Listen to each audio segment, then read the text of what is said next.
A biblical perspective on life, culture and current events. This is 2020 on Vision. We're back on the trail of ancient biblical wisdom for modern times today. And to our modern secular thinking, a quest for ancient wisdom sometimes might feel a little outdated. But if biblical wisdom is from God, it doesn't age because He is the same yesterday, today and forever. Today we're looking to uncover ancient, timeless wisdom of the ages and to equip ourselves to navigate the complexities of our modern times. Well, our special focus today is around friendship, communication and conflict. And our special guest is Reuben Rose. Reuben is a husband, a father, a farmer, a veterinarian, a scientific researcher, an academic leader, pastor and chairman of a group of CEOs, and he's also an emeritus professor at the University of Sydney. His latest book is called Ancient Wisdom for Modern Times: Biblical Foundations for Life in a World That Has Lost Its Way. Reuben Rose has been a believer in the veracity of the Bible and a student of its wisdom for over 40 years. And even for the past 5 or 6 years, he's been studying Hebrew in order to be able to dive in deeper into ancient biblical wisdom. Reuben, a special welcome back to 2020. Hey, thanks for bearing with us too, Reuben. We were talking about the human condition and your curiosity in this area. I wonder, give us an insight here into just how important it is to understand what our human condition is that we share. Well, yeah, it's probably a metaphor for what happened because the human condition today is digital connection and digital work everywhere, and we're linked into many things, and we're on media and so forth. But all the challenges around social media and so forth, which is a big issue for us today, still leads us back to the same condition that we're in. That is, we're lost without God. And at the heart of everything is something very simple. That is the fear of the Lord. It tells us in many places in Scripture is just the beginning of wisdom. And so one of the important things I discovered when I started my search into this area really was that without a fear of the Lord, that is an acknowledgement that there was a God of the universe who'd made everything. Without that fear of the Lord, we can't even get to the very basis of the start of wisdom. And so I suppose when we see and we look around us, there's a lot of very smart people doing very stupid things. And it's because at the heart of everything, if we haven't got the fear of the Lord and understand that there is a God who we're responsible to in the end result, then we end up making a range of very poor decisions in our lives. Interesting in that verse from Proverbs chapter 9, as you quote it, the fear of the Lord is the beginning of wisdom. Beginning is an important word in there, isn't it? Because just because you decide to fear the Lord doesn't mean you're instantly mature and wise. Beginning of wisdom means that there is an accumulation of wisdom, and where you find the source of wisdom is going to be in God's Word.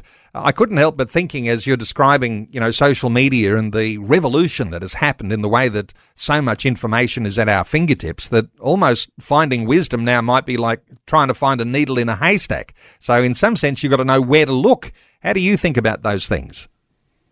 Well, it is difficult because I think that social media influences so much, and young people in particular are spending their whole lives. I mean, recent studies showed that in the US at least, more than 8 hours a day was being spent on social media by young people. And so one thing for certain is you won't find wisdom on social media. You'll find a lot of trouble and pain and trauma there, but you certainly won't find wisdom. But the interesting thing, I think, is when you look back over the whole story of the Bible, no matter where you look, and it's certainly not an easy story because there's what we can see is very poor decisions made by people throughout a range of circumstances in the Old Testament as well. But there's a thread, a golden thread of wisdom you find your way through if we're prepared to look and read it. And I suppose in the book of Proverbs particularly, the story of King Solomon, the wisdom that he's given there and the way that he shares it,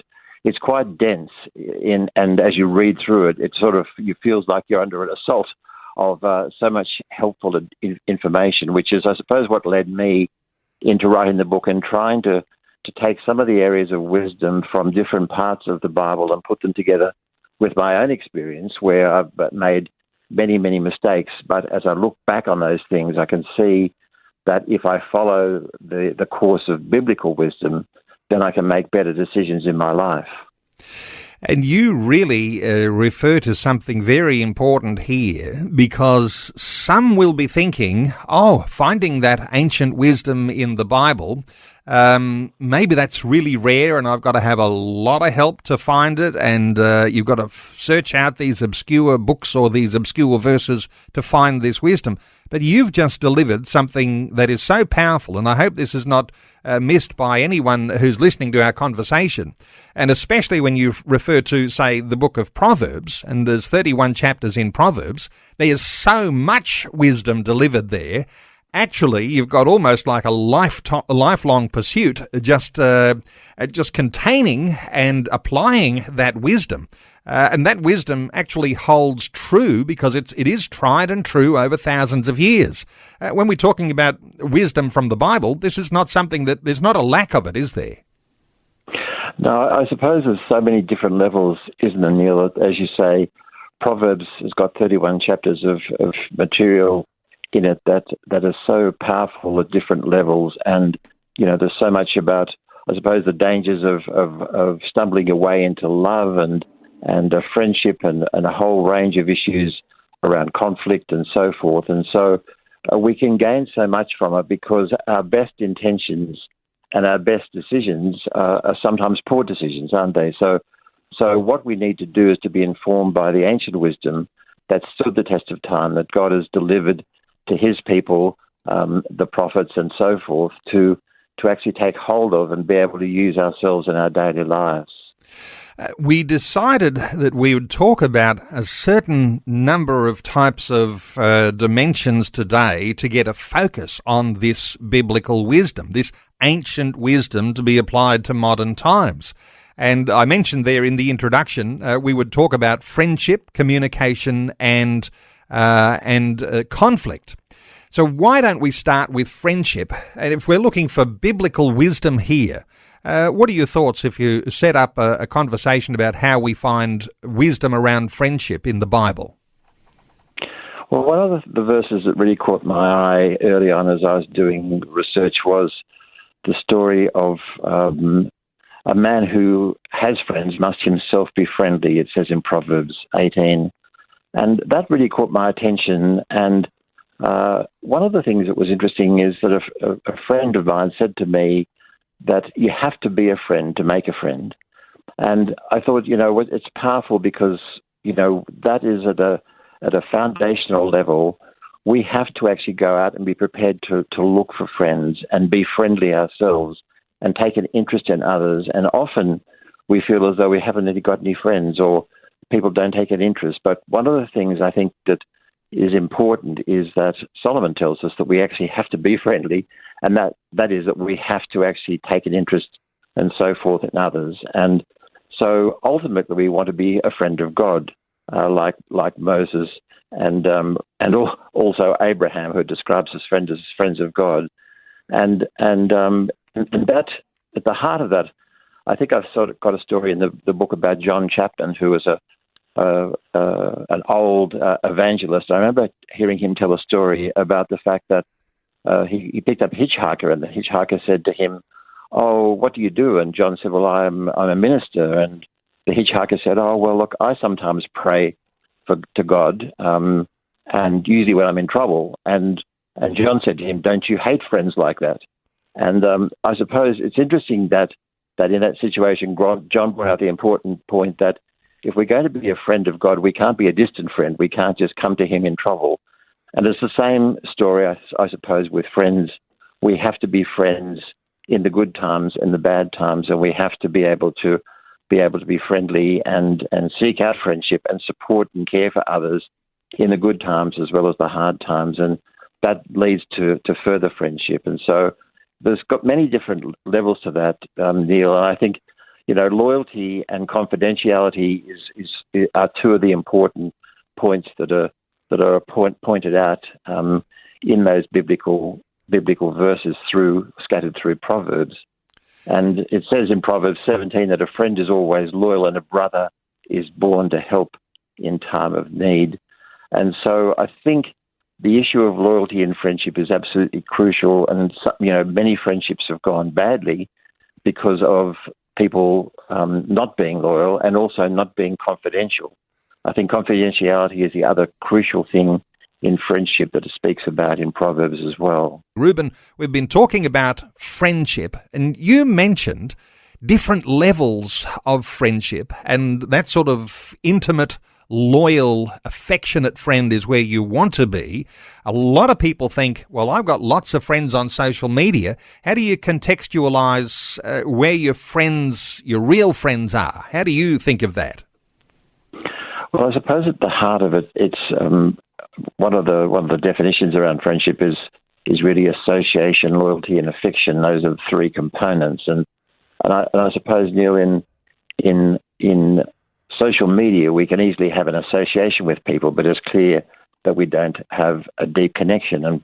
And what we want in friendship, I suppose, is to help understand the other person, where we want to be able to speak into their lives, speak the truth in love, to support and care for them, and we want that same sort of care ourselves. But often friendship goes badly because things go wrong. People hurt one another. There's been disloyalty, or as I spoke about, I think one of the biggest dangers in friendship is a lack of confidentiality.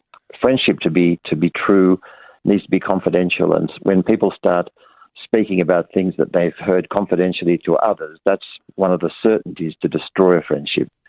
But I think, associating with people, that's where we've got to give important advice. And Solomon has a lot of information about that, about the fact of who we associate with.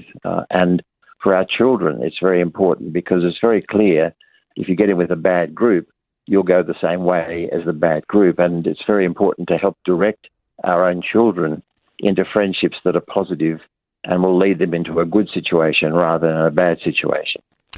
Let me ask you about this and get a little bit personal here with us, Reuben, because just someone of your own capacity for understanding biblical wisdom, and, you're an older man and you've lived life and you've got some things to say.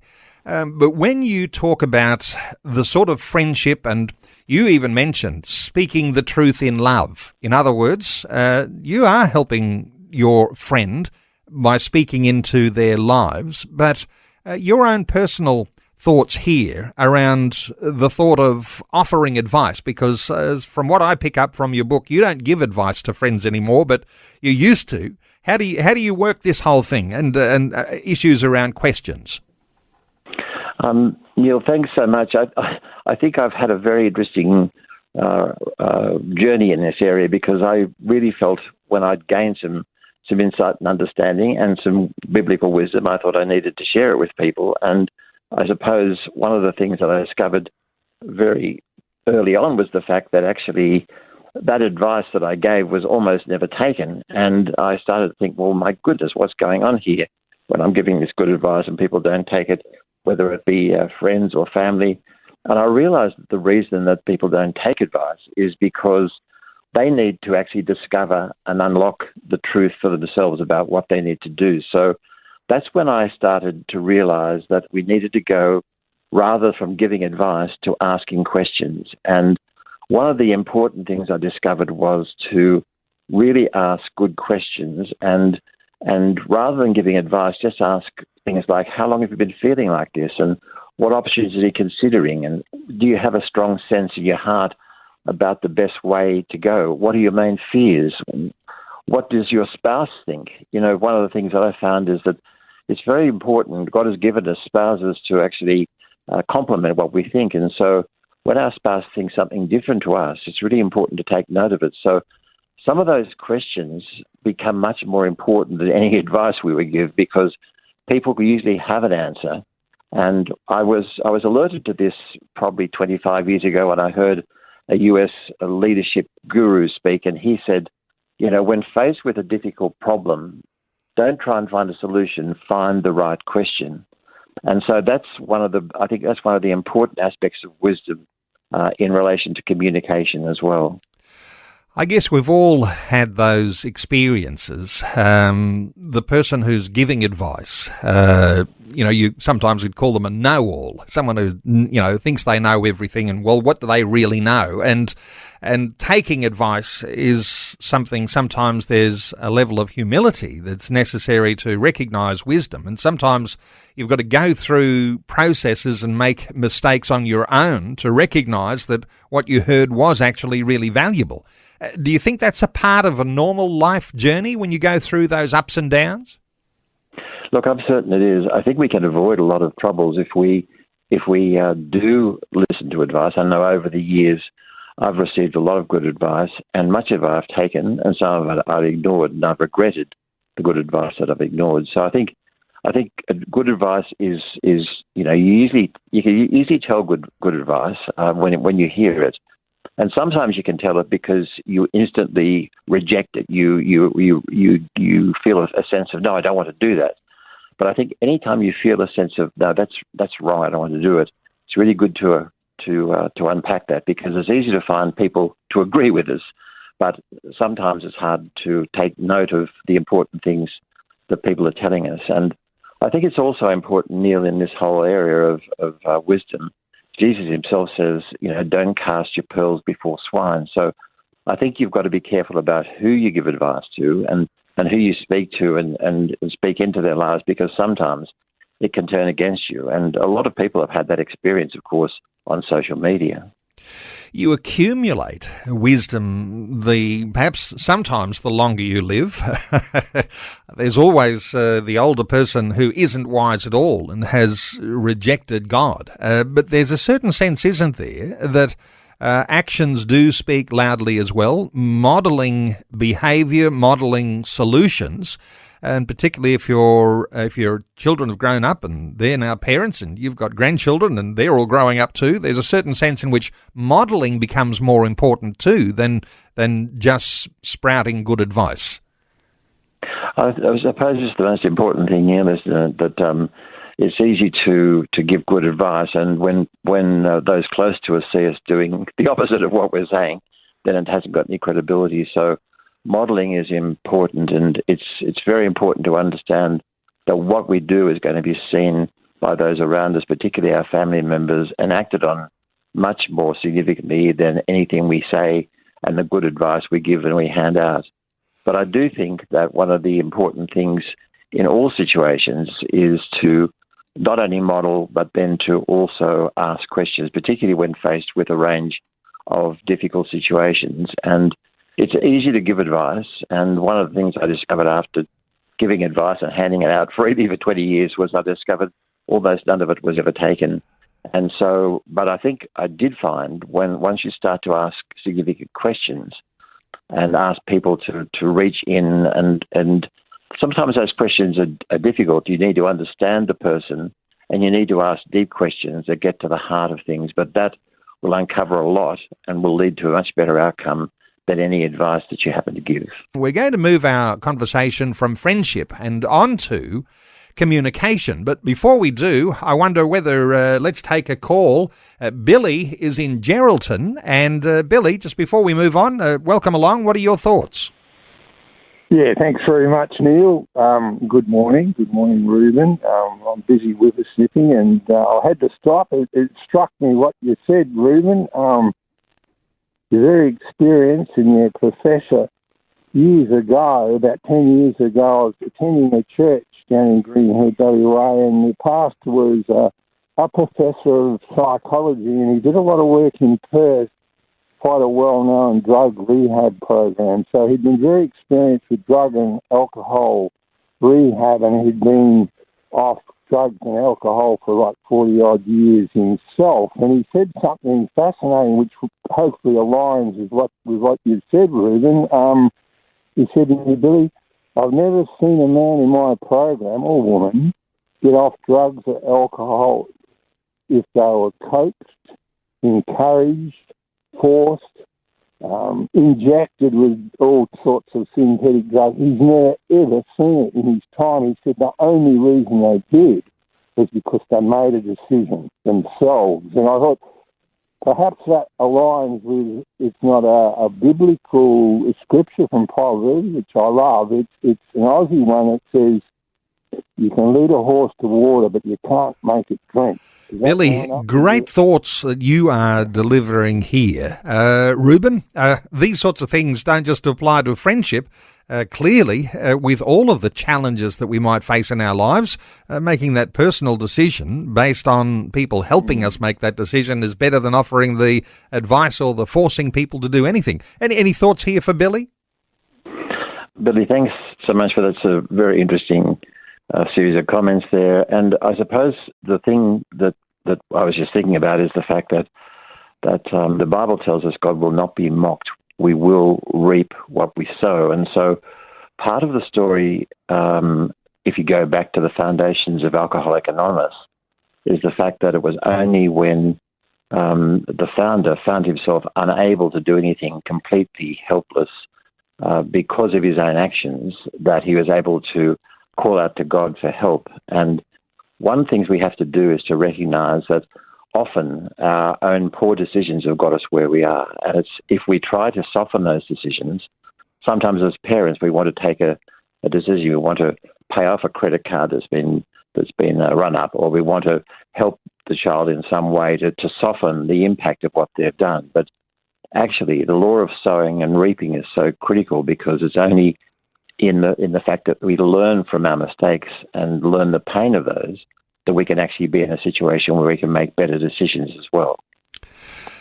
Billy, any thoughts further from you? It was stunning what Reuben said and what Charles told me. He was about 80 years old at that time. This was about 10 years ago. And it was quite stunning. He's still doing all his rehab. He's still helping people, but and doing what he can, and probably gives advice and things like that. But I guess you can rest easy in the knowledge that you're not going to take your advice anyway, so it is perhaps a waste of time. But you still do it, and you still go through all these processes in helping people. But I think you can perhaps you yourself rest easy in that it's not 100%, it's not your responsibility at all, because until that person makes the decision, it's like someone with a decision for God or Christ. There's no way of you can contribute to it, but ultimately they've got to make that decision. It was quite stunning. The man of that experience did that to me. Okay. Yeah, fabulous stuff, Billy. Great contribution to our conversation. Appreciate your call today. 1-800-316-316. You can join in our conversation. Let's move on to communication. And you mentioned this just before the news too. Communication, speaking the truth in love. Take us back to a scriptural foundation where we can understand this as ancient wisdom, Reuben.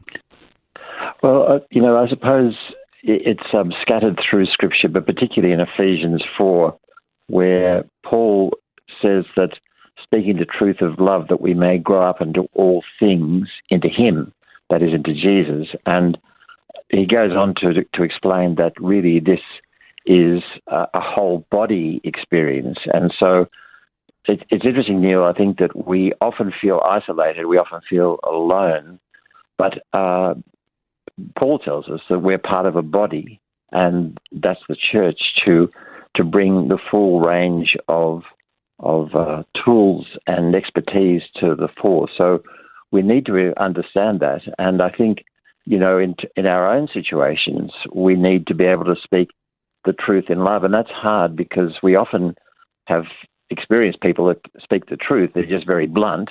And that's very hard. Or we've had people that want to speak in love, but they want to avoid the truth.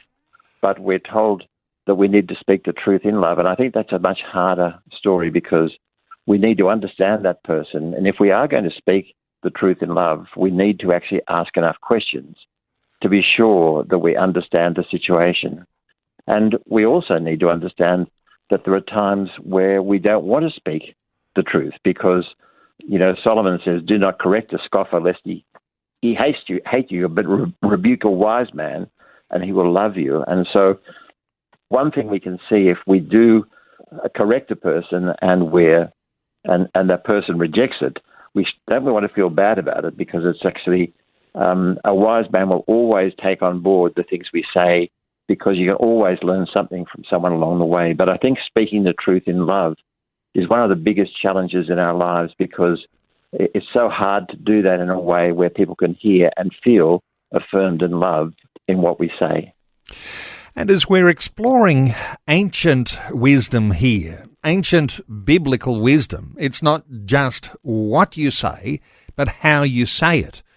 How do you reflect on the biblical wisdom here? Because, there's an awful lot in the way that we might deliver anything that we might speak into anyone's life, whether it's correction or, come back to whether you thought it might be advice or something that you've got to deliver as a message to people. The way you say it's important. No, it is. And Solomon tells us that pleasant words are like honeycomb. And I think that's one of the things that we know. The Bible also tells us that a gentle word will turn away wrath. And so I think that it's very good to be armed with this, because in situations where we get into conflict or into difficulty and we're finding ourselves tending to speak in a harsh way, we need to remember and just take a pause and say, wait a minute, I know that a gentle word will turn away wrath. And so it's amazing. You can see that happen right before you. If you make that a mindset, if you get into a situation where you'll get into a conflict with someone and you respond with a gentle word, you can see the whole situation change. So, it's definitely a harsh word stirs up anger. And you can see that happen all around us each day in things like people with traffic rage and road rage and so forth, but also in our own interactions.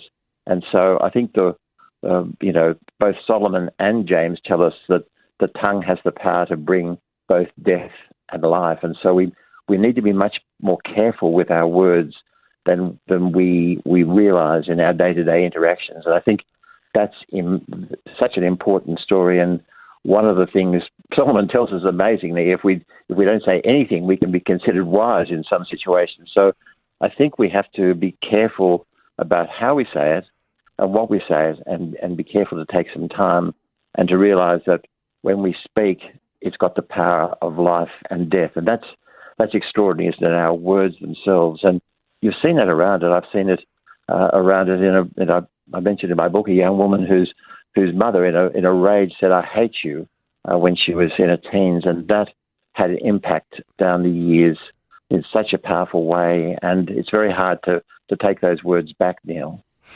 Very hard to take those words back once they are spoken, or they are written, or they're delivered by email or on social media. One of the really outstanding points of wisdom, just to pick up from a chapter that you wrote on communication here, is, Reuben, you say that any time you communicate, whether you're speaking, whether you're writing, whether you're sending it in a digital format, you are going to be misunderstood. That's an interesting one, because I think everyone will relate to that, but we assume that when we are communicating with people that they've understood what we've said. That's not always the case. No, it's mostly not the case. That's the peculiar thing. And I did hear a professor of communications from University of California, Los Angeles. The story was told years ago that he said the result of all communication is misunderstanding. And I think it's good to remember that, because even if we think we're the best communicator in the world and we've just delivered a key message to a group of people or just one-on-one, we can find that we've been misunderstood. And so I think it's absolutely important to check in to see if people have understood and what they've understood. He said at a big conference, he said, if you actually have delivered a message to a group of employees, the best thing is to go into the bathroom afterwards and hear what they're saying, and you usually find out it's a completely different message. Hey, this is interesting, isn't it? Because whenever we speak something and we can hope that people have understood us, we might have even said it gently, but there's also the body language that goes along with that when you're speaking to people personally, and something is misinterpreted somewhere along the way. But you say never even send an email or a text when you're angry. Is this because at the other end, when someone's opening a message from you, and it might be a critique, or it might be some words, it might even be, reproving somebody, that they sort of see you, it's all automatically interpreted as being sarcastic or angry in some way. Any thoughts here about people and receiving messages on electronic communications? Yes, I think my own experience was very important in this, because I think in the early days of email, it's sort of tempting to respond to people because you don't have to see them. It's easier to write something rather than to say something to them directly. And of course, if we do say something, we'll usually tone down what we say.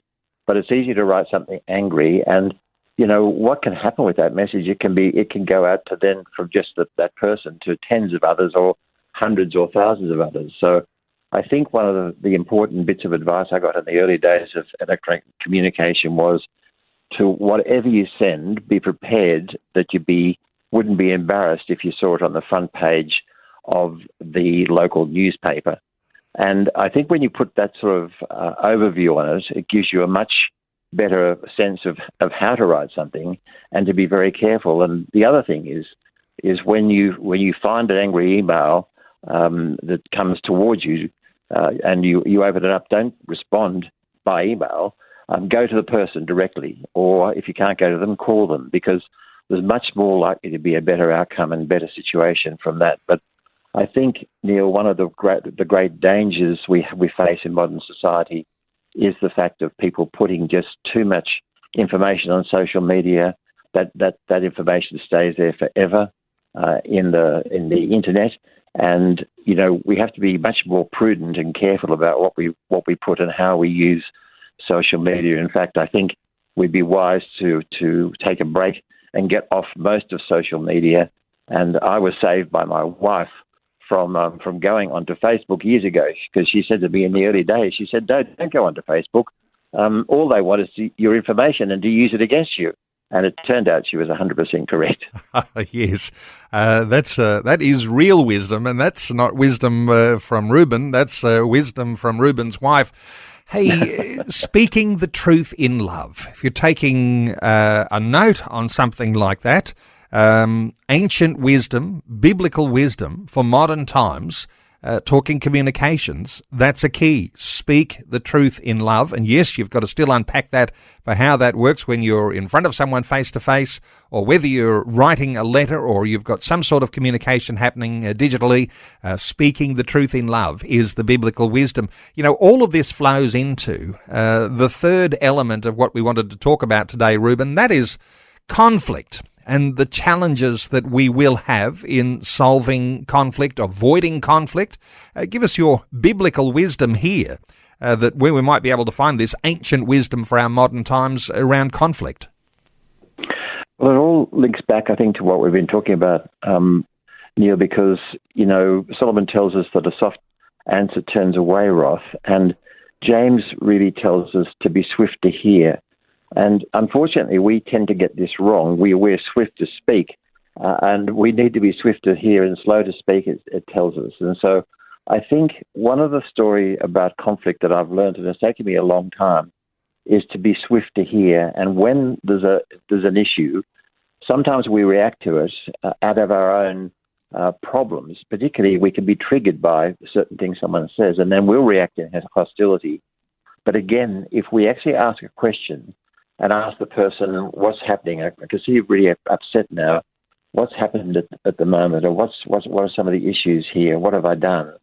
To explore the situation in that sort of situation, is by asking some more questions, can have a very big impact. And I think often we're preparing ourselves with what we're going to say when someone's telling us something we don't like, but again, Solomon comes to the fore and he says, he who gives an answer before he hears is folly and shame to him. So we want to be careful to really engage, to be in the moment with the person. And when we're in a situation of conflict, be sure that we've understood what it is that's happening. And most of the time we find we're not there. We haven't understood fully, and we speak too quickly. So I think, James tells us that we need to be, swift to listen and slow to speak and slow to become angry. We usually get it all confused, and we're very quick to become angry, we're quick to speak, and we're slow to hear. But I think it's one of the best bits of advice that we have from biblical wisdom. We're talking conflict. You say to avoid conflict, or not necessarily, because sometimes it's important to actually confront situations, and conflict is something we ought not to be afraid of, but to exacerbate conflict. You say avoid triangulation. What does triangulation mean, and what's so important about avoiding it? Neil, it's one of the most important things that I've discovered, and it's unfortunate because it's how we normally respond when something happens to us.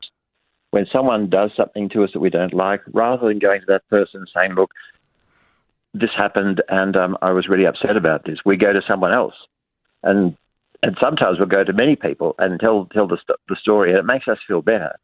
But it actually doesn't fix the problem, and it actually worsens it because we've actually told a range of other people. We usually haven't put ourselves in fault. We've usually put the other person in fault.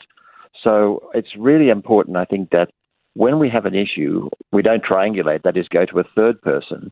We actually go to the person involved. And Jesus himself says in Matthew 18, when you have a problem with your brother, go to him alone in the first place. And, I think a lot of problems could be solved if we were prepared to do that rather than to go to several other people. And particularly in families, I've seen this being a real disaster where people have talked to other family members about the situation, which has caused further problems for the particular person and the rest of the family, and then you've got a real mess that sometimes can't be unpicked.